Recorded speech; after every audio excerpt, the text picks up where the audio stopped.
વંદે માતરમ વિદ્યાર્થી મિત્રો, કેમ છો? મજામાં ને? આજે આપણે ધોરણ 5નો વિષય ગણિત ભણીશું. તેમાં પ્રકરણ નંબર 1 રાષ્ટ્રીય ફળ કેરી. હવે તમે કેટલાય દિવસથી એકનું એક પ્રકરણ એટલે કે પ્રકરણ નંબર 1 ભણીને કંટાળી ગયા હશો, બરાબર ને? રોજે એક જ ચોપડી ને રોજે ગણિત ગણિત ગણિત, બરાબર? નોટબુકમાં લખવું ને ચોપડી જોવી. તો આજે આપણે ચોપડી નહીં એટલે કે પાઠ્યપુસ્તક તરફ નહીં, પરંતુ આઇડલની સ્વાપથીમાં પ્રકરણ 1માં થોડુંક પૂરીશું. તો ચાલો આજે આઇડલની સ્વાપતિ તરફ જઈએ કે તમે બધા મારી સાથે સાથે વિડીયોમાં આઇડલની સ્વાપતિ પણ પૂરતા જજો. ચાલો બધા બાળકોએ આઇડલની સ્વાપતિ સાથે રાખીએ છે, બરાબર? તેમાં આપણે પ્રકરણ 1માં પૂરીએ. પ્રકરણ 1 કયું છે? તો કે રાષ્ટ્રીય ફળ કેરી. જેમાં પાઠ્યપુસ્તકમાં આપણે ઘણું બધું જોઈ ગયા અને ઘણા મહાવરાના દાખલાઓ પણ કર્યા અને તે તમે ગૃહ કાર્ય તરીકે નોટબુકમાં પણ કર્યા હશે. આજે સ્વાપતિ પૂરીએ, બરાબર? જુઓ, રાષ્ટ્રીય ફળ કેરી. પેલી ખાલી જગ્યા પૂછી કે આપણું રાષ્ટ્રીય ફળ ખાલી જગ્યા છે. તો હવે તો આ તો એકદમ સીધો જવાબ આવે કે રાષ્ટ્રીય ફળ, ને અહીંયા જવાબ પણ કેરી આપેલો છે, આપણા પ્રકરણનું જેવું નામ છે. તો આપણું રાષ્ટ્રીય ફળ કેરી છે, બરાબર ને? બીજું, નીચે આપેલી રચનામાં કુલ ખાલી જગ્યા અક્ષરો છે. તો આપણે પાઠ્યપુસ્તકમાં ગણાતા, બરાબર? આમાં પણ ગણી લઈએ કે 1 2 3 4 અને 5. આ લાઈનમાં 5, પછી 1 2 3 4 5 6 અને 7. બીજી લાઈનમાં 7 અને ત્રીજી લાઈનમાં 1 2 3 4 અને 5. ખ્યાલ છે ને? 5 અને 5 10 અને 7 17. તો આપણે આ રચનામાં કુલ કેટલા અક્ષરો છે? તો કે 17, બરાબર? ત્રીજું, ઉપરની રચનામાં ખાલી જગ્યા અને ખાલી જગ્યા હરોળમાં એટલે કે લાઈનમાં સરખા અક્ષર છે. તો આપણે જોયું આ પહેલી અને ત્રીજી હરોળમાં સરખા અક્ષર છે. તો પ્રથમ અથવા તો પહેલી, તો હું લખું પ્રથમ અને ત્રીજી હરોળમાં સરખા અક્ષર છે અને તે દરેકમાં ખાલી જગ્યા અક્ષર છે.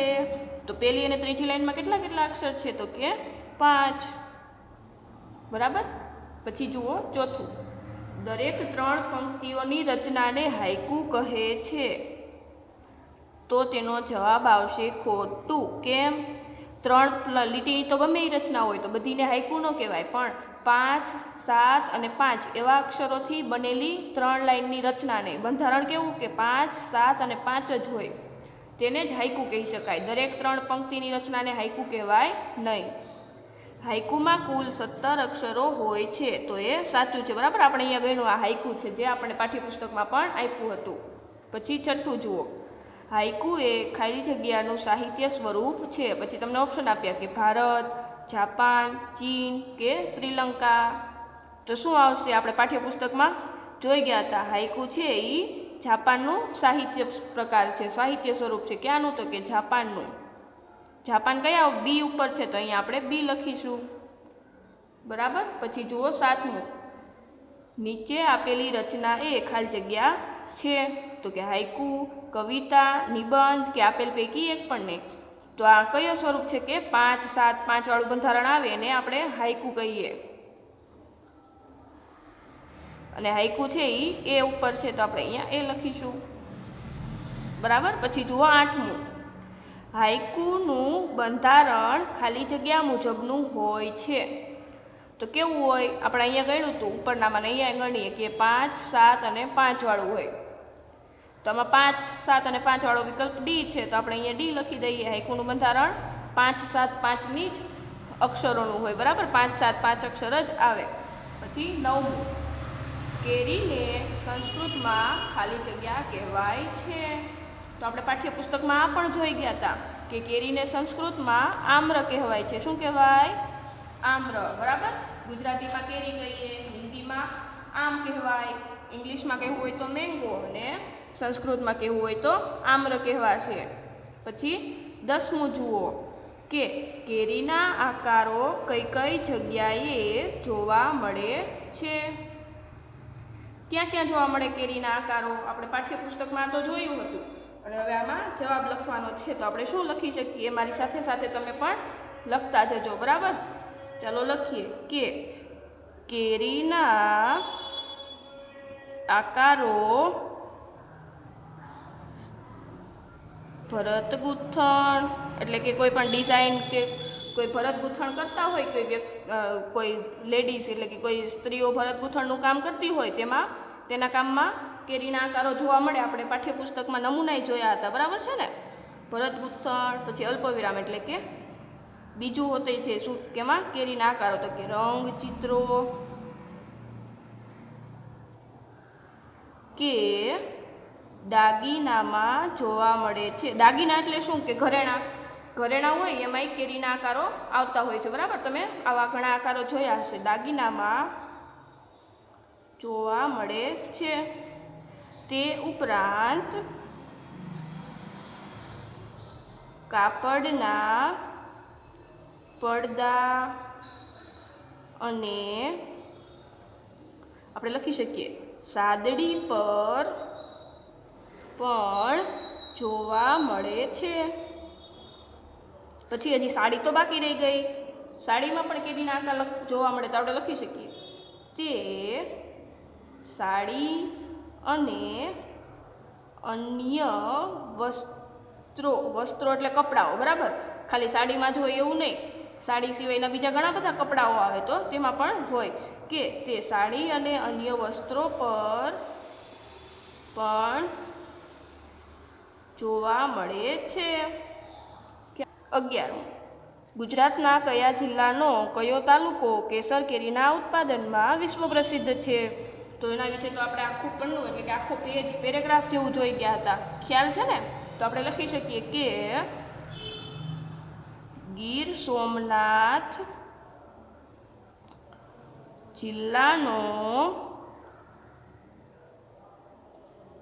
તાલાળા તાલુકો કેસર કેરીના ઉત્પાદનમાં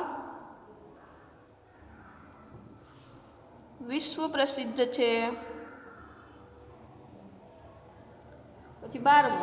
તાલાળા ગીરને ખાલી જગ્યા કેરીની રાજધાની કહે છે? તો કે તોતાપુરી, આફૂસ, કેસર કે સુંદરી? તો કે કેસર કેરી એટલે કે સી. અહીંયા તમે કેસર લખી શકો. પાના નંબર 7 પર 13મો જુઓ કે જે ઝાડ પર કેરી આવે તેને શું કહેવાય? તો કેરીનું ઝાડ હોય એને શું કહીએ આપણે? કે આંબો. 14. ખાલી જગ્યા ઋતુમાં આંબા પર સૌ પ્રથમ મોર આવે છે? તો એ પણ આપણે પાઠ્યપુસ્તકમાં જોયું હતું કે વસંત ઋતુમાં આંબા પર મોર આવે છે, બરાબર. તમે અહીંયા ખાલી જગ્યામાં વસંત પણ લખી શકશો. 15મો દાખલો જોઈએ. એક બોક્સમાં 20 નંગ કેરી હોય તેવા 25 બોક્સ લાવવામાં આવે છે. તો આપણે પહેલાં શું કીધું? એક બોક્સમાં 20 નંગ કેરી હોય, તો અહીંયા લખી દઉં હું કે એક બોક્સમાં 20 નંગ કેરી, બરાબર. આટલું આપણને કહી દીધું જ છે. પછી કહ્યું એક બોક્સમાં 20 નંગ કેરી હોય એવા 25 બોક્સ લાવવામાં આવે છે. વર્ગના બાળકો તેને ખોલીને કેરીનો એક ઢગલો કરે તો કુલ કેટલી કેરીનો ઢગલો થાય? હવે એક બોક્સમાં 20 નંગ કેરી છે એવા 25 બોક્સ લાવવામાં આવે, તો અહીંયા આપણે એક બોક્સમાં 20 કેરી છે તો 25 બોક્સમાં કેટલી કેરી થાય? પહેલાં એ ગણી લઈએ. તો કઈ રીતે? કે 20 ગુણ્યા 25 અથવા તો 25 ગુણ્યા 20, બંનેનો જવાબ સરખો જ આવે. હવે બે સંખ્યા હોય તો પહેલાં એક શૂન્ય લખવાનો, પછી ગુણાકારની પાસે જે સંખ્યા હોય ત્યાંથી શરૂઆત કરવાની કે 2 ગુણ્યા 5 એટલે કે 2 કા 2, 2 દુ 4, 2 તેરી 6, 2 ચોક 8 અને 2 પંચા 10. તો 10નો શૂન્ય નીચે અને વધી 1 ઉપર, 2 દુ 4 અને 1 5. હવે 0નો કોઈ પણ સંખ્યા સાથેનો ગુણાકાર 0 0 થાય, એ આપણે આગળ પણ જોઈ ગયા. તો આનો સરવાળો શું થશે? તો કે 500. 25 બોક્સમાં કુલ મળીને કેટલી કેરી ઢગલો થાય? તો કે 500 કેરી, બરાબર. આ 500 કેરીનો ઢગલો થાય, ખ્યાલ આવ્યો? પછી શું કીધું કે બાળકો છે એ 5 કેરીની કેટલી ઢગલીઓ કરી શકે, બરાબર. 5 કેરીની એક ઢગલી થાય તો 500 કેરીની કેટલી ઢગલી થાય? તો આપણે અહીંયા લખીએ કે 5 કેરીની એક ઢગલી માટે 500 કેરીની કેટલી ઢગલી થાય એ આપણે ગણવાનું છે. તો કઈ રીતે? કે 500 ભાગ્યા 5, બરાબર ને. જુઓ કે 5 એકા 5 શૂન્ય, 5માંથી 5 જાય તો શૂન્ય વધે, બરાબર ને? પછી આ બાકીના 2 શૂન્ય છે જે નીચે નથી લઈ ગયા તો આપણે ઉપર લઈ જઈશું. તો કે 100 ગુણ્યા 5 કરીએ એટલે 500 થાય. તો શું જવાબ આવશે કે 100 ઢગલી થાય. અને આપણે એરો મારીને અહીંયા જવાબ લખી શકીએ કે 5 કેરીની એક એવી કેટલી ઢગલીઓ થાય? 100 ઢગલી થાય અથવા તો થશે, બરાબર? 5 કેરીની એક એવી 100 ઢગલીઓ થશે. બાળકો 5 કેરીની એક ઢગલીઓ કરે તો 100 ઢગલી થશે. કેમ? કેમ કે આપણી પાસે કુલ 500 કેરીઓ હતી. પછી 16મો દાખલો જુઓ. એક આંબાવાડીમાંથી એક દિવસમાં 350 કેરી ઉતારીને એક બોક્સમાં 12 કેરી પેક કરવામાં આવે છે. હવે આંબાવાડીની વાત છે.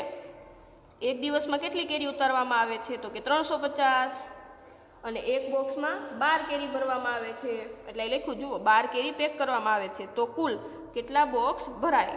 350 કેરી ઉતારી, એક ખોખામાં 12 ભરે તો બધી કેરી ભરવા માટે કેટલા ખોખા જોઈએ અને કેટલી કેરીઓ બાકી રહી જાય એવું પૂછ્યું છે. તો આપણે લખી શકીએ કે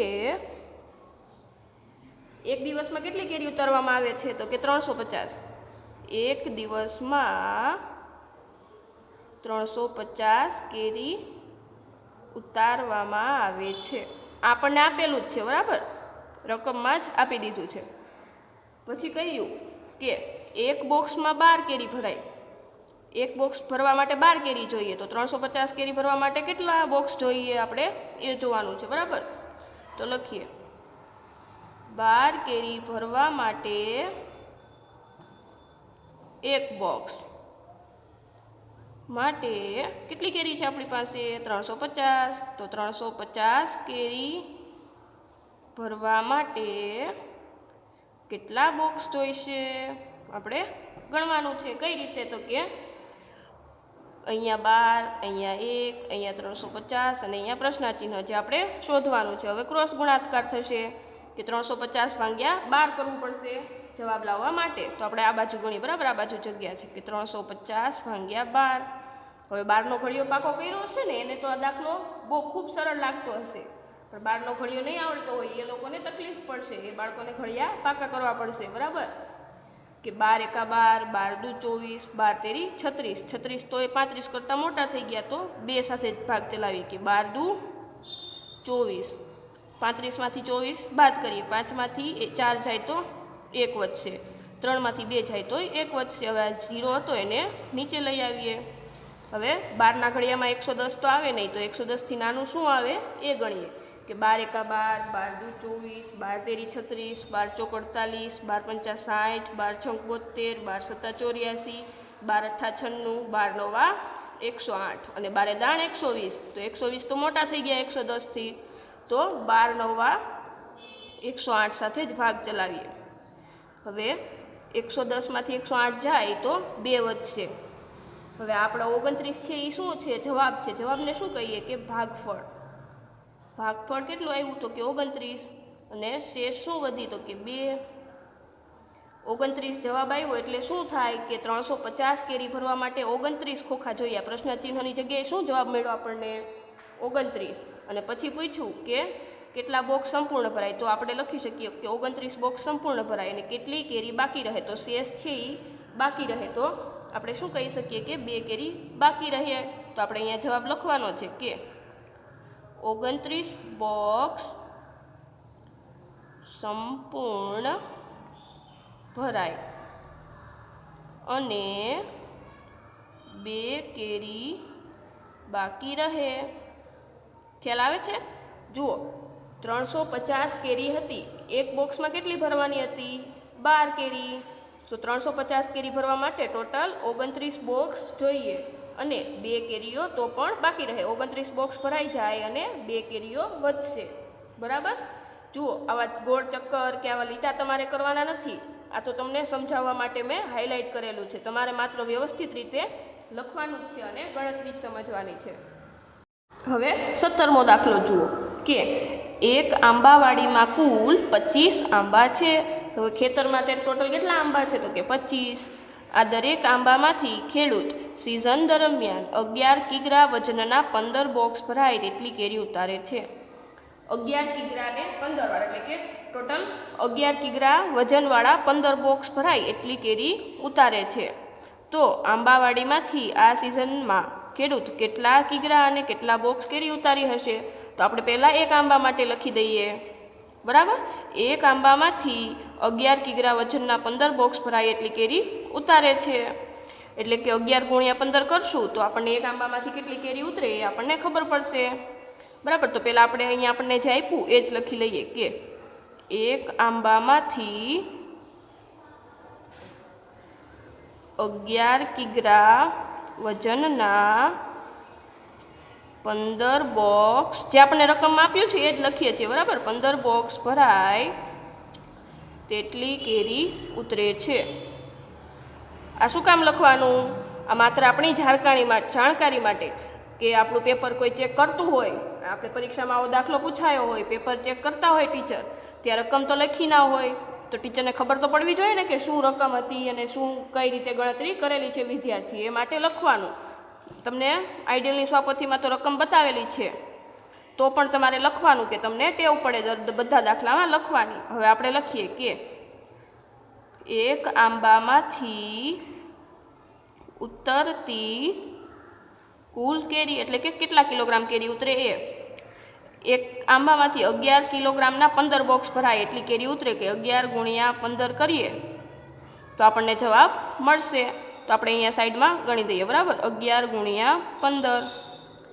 બે સંખ્યા નીચે આવે એટલે એક શૂન્ય લાગે, પછી ગુણાકારની પાસે જે સંખ્યા હોય ત્યાંથી શરૂઆત થાય દાખલાની કે 1 ગુણ્યા 1 એટલે કે 1 ગુણ્યા ફરી પાછું 1 એટલે 1, 5 એકા 5, 5 એકા 5. હવે સરવાળો કરી દઈએ કે 5 વત્તા 0 એટલે કે 5, 5 વત્તા 1 એટલે કે 6 અને 1 165 કિગ્રા. તો આપણને શું ખ્યાલ આવ્યો કે એક આંબામાંથી કેટલી કેરી ઉતરે? અહીંયા લખું, જુઓ, એક આંબામાંથી 165 કિગ્રા કેરી ઉતરે. બરાબર, અને એવા કેટલા આંબા છે? તો કે 25. હવે અહીંયા તો જગ્યા પૂરી થઈ ગઈ, તો આપણે પાછળના પાના ઉપર જગ્યા આપી ત્યાં ગણીએ. તમારે પણ પાછળના પાના નંબર 8 પર જગ્યા હશે જ. આપણે આગળ લખ્યું કે એક આંબામાંથી છે કેટલી કેરી ઉતરે છે? 165 કિગ્રા. તો આંબાવાડીમાં કુલ કેટલા આંબા હતા? તો કે 25 આંબા. બરાબર, એક આંબામાંથી 165 કિગ્રા કેરી મળે છે. તો 25 આંબામાંથી કેટલી કેરી મળે? આવું આપણે ગણી શકીએ. કેટલી એટલે પ્રશ્નાર્થ ચિહ્ન કિગ્રા એટલે કે કેટલા કિગ્રા કેરી મળશે. હવે એનો જવાબ કઈ રીતે? તો કે 165 ગુણ્યા 25. બરાબર, તો હું અહીંયા સાઈડમાં ગણું છું. બે સંખ્યા આવે એટલે કે એક શૂન્ય લાગશે, પછી ગુણાકારની પાસે જે સંખ્યા હોય ત્યાંથી શરૂઆત કે 2 પંચા 10, 10ની વધી 1 ઉપર અને 0 નીચે, 2 છંક 12 અને 1 13, 13ની વધી 1 ઉપર 3 નીચે, 2 એકા 2 અને 1 3. પછી 5નો વારો કે 25 25 25, તો 25નો 5 નીચે અને 2 વધી ઉપર. હવે આ એક તો આપણે ગણી દીધી હતી, હવે આ 2ને ગણશું. બરાબર, 5 છંક 30, 30 ને 2 32, 32ના 3 ઉપર 2 નીચે, 5 એકા 5, 6 7 અને 8. હવે સરવાળો કે 0 વત્તા 5 એટલે કે 5, 0 વત્તા 2 એટલે કે 2, 8 9 10 અને 11, 11ની વધી 1 અહીંયા 3 અને 1 4. એક આંબામાંથી 165 કિગ્રા કેરી ઉતરતી હતી. 25 આંબામાંથી કેટલી કેરી ઉતરશે? 4125 કિગ્રા કેરી. કેટલા આંબામાંથી? 25 આંબામાંથી. પછી તમે પન્નું આગળ ફેરવીને જોઈ શકશો. પછી આપણને એવું પૂછ્યું હતું કે ખેડૂત છે તેને કેટલા કિગ્રા કેરી અને કેટલા બોક્સ કેરી ઉતારી હશે. બરાબર, એક બોક્સમાં કેટલા કિગ્રા કેરી હતી? તો 11 કિગ્રા કેરી હતી. હવે 4125 કિગ્રા કેરી ભરવી હોય તો 11 કિગ્રાના કેટલા બોક્સ થાય એ આપણે ગણવાનું હતું. બરાબર, તો અહીંયા લખીએ 11 કિગ્રા કેરી માટે 1 બોક્સ. ખ્યાલ છે ને, આપણે આગળ જોયું હતું, રકમમાં આપ્યું હતું. તો પછી આપણી પાસે કેટલી કેરી થાય?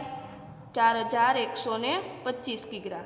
4125 કિગ્રા કેરી માટે કેટલા બોક્સ એ આપણે ગણવાનું છે. તો કઈ રીતે 4125 અને એને ભાગ્યા 11, તો અહીંયા જ ગણીએ. બરાબર, હવે 11નો ઘડિયો તો એકદમ ઇઝી છે, તમને બધાને આવડતો જ હશે કે 11 એકા 11, 11 દુ 22, 11 તેરી 33, 11 ચોક 44. એ તો મોટા થઈ ગયા, તો 11 તેરી 33 સાથે જ ભાગ ચલાવીએ. હવે 41માંથી 33 જાય તો કેટલા વધે? ગણો તો 33, પછી આપણે ગણીએ તો કે 34, 35, 36, 37, 38, 39, 40 અને 41. તો કેટલા વધ્યા? તો કે 8. તમે વધી લઈને પણ દાખલો ગણી શકો, પણ આપણે વધી લઈએ તો અહીંયા બહુ ગૂંચળો થઈ જાય. બરાબર, હવે ઉપરથી નીચે લાવ્યા 2. હવે 11 સત્તા 77, 82માંથી 77 જાય તો કેટલા વધે? તો કે 77, પછી 78, 79, 80, 81 ને 82, તો કે 5 વધ્યા. હવે આ 5ને ફરી પાછા અહીંયા નીચે લાવીએ તો કે 11 પંચા 55. દાખલો પૂરો થઈ જાય. અહીંયા ભાગાકારનું તો શું આવ્યું? 11 કિલોગ્રામ કેરી ભરે. બરાબર, એવા કેટલા બોક્સ જોઈએ? બધી કેરી ભરવા માટે 375 બોક્સ જોઈએ. ખ્યાલ આવે છે? તો જુઓ અહીંયા આપણે લખી દેવાનું 4125 ભાગ્યા 11 આપણે અહીંયા ગણ્યું અને એનો જવાબ શું આવ્યો? તો કે 375 બોક્સ. બધા દાખલા પૂરા થાય એટલે એરો મારીને જવાબ લખવાનો જ કે ખેડૂત સિઝન દરમિયાન 4125 કિગ્રા કેરી અને 375 નંગ બોક્સ. જુઓ, ટોટલ ખેડૂતે કેટલી કેરી ઉતારી હશે? તો કે 4125 અથવા તો 4125 કિગ્રા કેરી ઉતારી હશે અને 375 નંગ બોક્સ કેરી ઉતારી હશે. એટલે કે ખેડૂતે 4125 કિલોગ્રામ કેરી ઉતારી એને ભરવા ટોટલ 375 બોક્સીસ યુઝ થયા હશે. એટલે કે તે પણ આપણને પૂછ્યું હતું કે ખેડૂતે સિઝન દરમિયાન કેટલા કિગ્રા કેરી અને કેટલા નંગ બોક્સ કેરી ઉતારી હશે, તે આપણને મળી ગયું. બરાબર, પછી જુઓ 18મું આપ્યું છે કે તમારું વજન ખાલી જગ્યા કિગ્રા છે.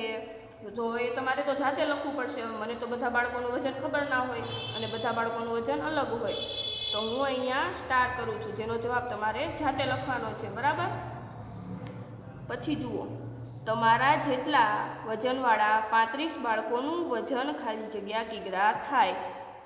તો હવે એનો જવાબ પણ તમારે જાતે લખવો પડે કે તમે તમારું વજન જે લખ્યું હોય, ધારો કે 25 લખ્યું હોય તો તમારે 25 ગુણ્યા 35 કરવું પડે. હવે કોઈ બાળકનું વજન 30 કિલોગ્રામ હોય તો એણે અહીંયા 30 લખ્યું હોય તો અહીંયા 30 ગુણ્યા 35 કરવું પડે. ખ્યાલ આવે છે? એ તમારે આ 18 અને 19 છે એના જવાબ તમારે જાતે લખવાના છે. મેં અહીંયા સ્ટાર કર્યા, એના જવાબ તમે જાતે લખશો. બરાબર, તમારા વજન પ્રમાણે. ચાલો હવે 20મો દાખલો જોઈએ. 18 અને 19નો જવાબ તમે જાતે લખજો. હેતુલના ઘરે અઠવાડિયે રૂપિયા, આ રૂપિયાનો સિમ્બોલ છે. બરાબર, તમને બધાને ખ્યાલ જ હશે. ₹85 પ્રતિ કિગ્રા ભાવની સરેરાશ 6 કિગ્રા કેરી ખવાય છે. હવે હેતુલના ઘરે એક અઠવાડિયામાં 6 કિલોગ્રામ કેરી ખવાય છે, જેનો ભાવ ₹85 છે. તો આપણે અહીંયા લખીએ કે હેતુલના ઘરે ખવાતી કેરી કેટલી છે? 6 કિગ્રા. પછી કીધું જ્યારે યુગના ઘરે અઠવાડિયે ₹100 પ્રતિ કિગ્રા ભાવની 5 કિગ્રા કેરી ખવાય છે. તો હું અહીંયા આ બાજુ યુગનું લખું. બરાબર ને, એક હેતુલ અને એક યુગનું આપેલું છે ને. તો યુગના ઘરે ખવાતી કેરી બરાબર કેટલી છે? તો કે 5 કિગ્રા. આપણે જોયું ને, રકમમાં આપ્યું છે. અને એ કેટલાની કિલો? ₹100 કિલો. હવે એનો આપણે ભાવ ગણીએ. જુઓ, ₹85 કિલોગ્રામ એવી 6 કિલોગ્રામ કેરી ખવાય છે. તો અહીંયા કીધું હેતુલના ઘરે ખવાતી કેરી છે. બરાબર, હેતુલના ઘરે ખવાતી કેરી કેટલી છે? 6 કિલોગ્રામ. તો આપણે એની ગણતરી કરીએ કે 1 કિગ્રા કેરીના કેટલા રૂપિયા છે? 85 આપેલા છે ને. જુઓ, 1 કિગ્રા કેરીના ₹85 માટે એને કેટલી કેરી ખાય છે અઠવાડિયામાં? 6 કિગ્રા. તો 6 કિગ્રા કેરીના કેટલા રૂપિયા એટલે કે પ્રશ્નાર્થ ચિહ્ન એટલે કે 85 ગુણ્યા 6 કરીશું તો આપણને જવાબ મળી જશે કે 6 પંચા 30. પછી હવે 6 અઠ્ઠા 48 ગણો તો 6 એકા 6, 6 દુ 12, 6 તેરી 18, 6 ચોક 24, 6 પંચા 30, 60, 36, 6 સત્તા 42, 6 અઠ્ઠા 48 અને એમાં 3 ઉમેરી દેવાના કે 49, 50 અને 51 એટલે કે 510 રૂપિયા ખર્ચ થાય છે. કોનો? કે હેતુલના ઘરે એક અઠવાડિયે કેરીનો ખર્ચ કેટલો થાય છે? 510 રૂપિયા. એવી જ રીતે આપણે યુગનું ગણી લઈએ. બરાબર કે 1 કિગ્રા કેરીના 100 રૂપિયા છે. અહીંયા આપણને રકમમાં આપ્યું છે 1 કિગ્રા કેરીના 100 રૂપિયા માટે એને ઘરે કેટલી કેરી ખવાય છે? 5 કિગ્રા. મેં અહીંયા લખ્યું છે 5 કિગ્રા કેરીના કેટલા રૂપિયા થશે? તો શું 100 ગુણ્યા 5, 100 પંચા 500 થાય. આપણને ગણતા આવડે જ છે. 5 ગુણ્યા 0 કરીએ તો 0, 5 ગુણ્યા 0 કરીએ તો 0, 5 એકા 5 તો કે 500 રૂપિયા થયું ને. બરાબર. જુઓ, હેતુલના ઘરે 510 રૂપિયા જોઈએ છીએ અને યુગના ઘરે 500 રૂપિયા જોઈએ. પછી પૂછ્યું છે, જુઓ, હેતુલના અને યુગના કુટુંબનો કેરી પાછળ અઠવાડિયે કેટલા રૂપિયા ખર્ચ થાય? તો આપણે અહીંયા લખ્યું. બરાબર, આપણે ગણ્યું. પછી પૂછ્યું કોના કુટુંબનો ખર્ચ ઓછો છે? તો આપણને જોઈને ખબર પડે કે 500 અને 510માં ઓછો ખર્ચ યુગના ઘરે છે. તો આપણે એના માટે શું કરવું પડે? તો આપણે લખીએ. બરાબર, આને આ રીતે જ લખજો જે રીતે મેં લખ્યું, પણ તમે અહીંયા માપપટ્ટીનો ઉપયોગ કરીને વ્યવસ્થિત ખાનું પાડીને લખજો. આપણે લખી શકીએ કે હેતુલના કુટુંબનો ખર્ચ, બરાબર, હેતુલના કુટુંબનો ખર્ચ ઓછા યુગના કુટુંબનો ખર્ચ. તો હેતુલના કુટુંબનો ખર્ચ કેટલો છે? 510 ઓછા યુગના કુટુંબનો ખર્ચ કેટલો છે? તો કે 500.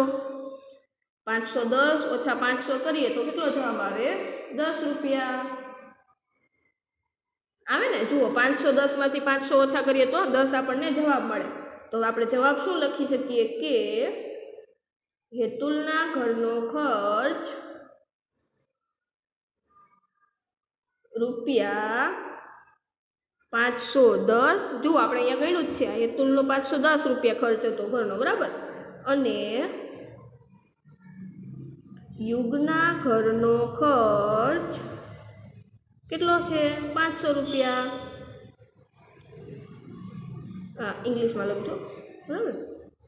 પછી બીજું શું પૂછ્યું હતું કે કોનો ખર્ચ કેટલો વધુ છે અને કેટલો ઓછો છે? તો આપણે અહીં શું આપણે ગણ્યું ને કે આ જુઓ 10 રૂપિયા વધારે ખર્ચ છે. કોનો? તો કે હેતુલનો. આપણને ઓછો ખર્ચ કોનો છે એ લખવાનું કીધું હતું. તો આપણે લખીએ તેથી યુગના ઘરનો ખર્ચ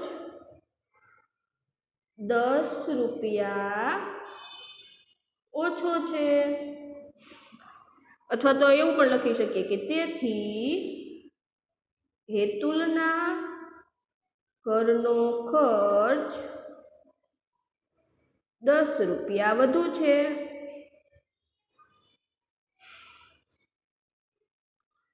બરાબર.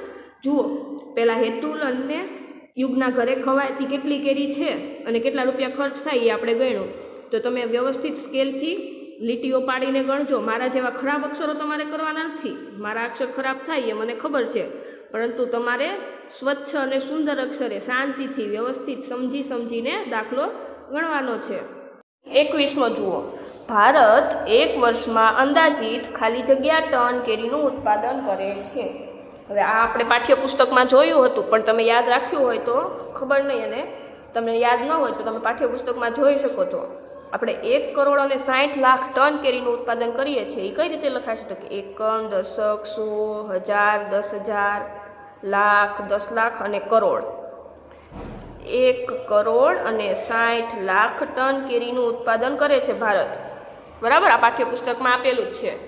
પછી પૂછ્યું 22મું, 1 ટન બરાબર ખાલી જગ્યા કિગ્રા થાય. તો 1 ટન બરાબર 1000 કિગ્રા થાય.